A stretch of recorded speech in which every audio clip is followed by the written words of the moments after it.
میرے رب کی قسم روزانہ یہ دونوں سمندر اللہ سے پوچھتے ہیں یا اللہ اجازت ہو تو چڑھ جائیں. اتنا زنا ہو رہا ہے، اتنا کفر ہو رہا ہے، اتنا ظلم ہو رہا ہے، اتنی نافرمانی ہو رہی ہے، یا اللہ اجازت ہو تو ہم چڑھ جائیں، ہماری لگام چھوڑ دے تو دیکھ ہم کیسے چڑھتے ہیں. تو سمندر کو آنے میں تو 2-4 منٹ لگیں گے، 10 منٹ لگیں گے. یہ زمین جس پہ آپ بیٹھے ہوئے ہو، میں بیٹھا ہوں، والارض تستأذن فی ان تبتلعہ، زمین کہتی ہے میرے مولا اگر تو اجازت دے تو میں یہیں پھٹ کے ان کو اندر لے جاؤں، نشان مٹا دوں.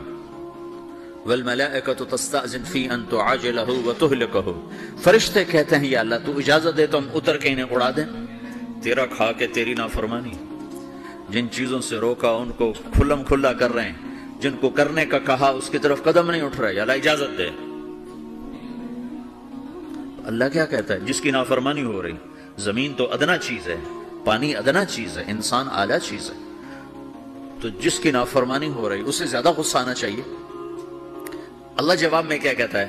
دعو عبدی فانا عالم بعبدی منکم، خاموش ہو جاؤ، پیچھے ہٹ جاؤ، میرے اور میرے بندے کے درمیان دخل مت دو، میں اپنے بندے کو تم سے بہتر سمجھتا ہوں. ان کان عبدکم فشأنکم بہ وان کان عبدی فمنی والی عبدی، اگر یہ تمہاری مخلوق تم نے پیدا کیا ہے، اے سمندر ہے، زمین ہے، فرشتوں، تو پکڑو جکڑو مارو مٹاؤ، اور اگر میں نے پیدا کیا ہے تو چپ ہو جاؤ، میں اپنے بندے کا انتظار کر رہا ہوں، میں جانوں میرا بندہ جانے.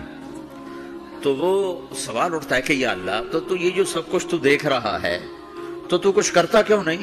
تو اللہ تعالیٰ کے جواب دیتے ہیں ان اتانی لیلا قبلتہ وان اتانی نہارا قبلتہ من اعظم منی جودا وکرما سمیت نفسی جوادا کریما.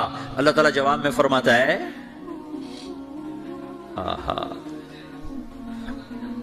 کہ میں اس بندے کی توبہ کا انتظار کر رہا ہوں. جس رات یہ توبہ کرے گا میرے دروازے کھلے دیکھے گا، جس دن یہ توبہ کرے گا میرے دروازے کھلے دیکھے گا.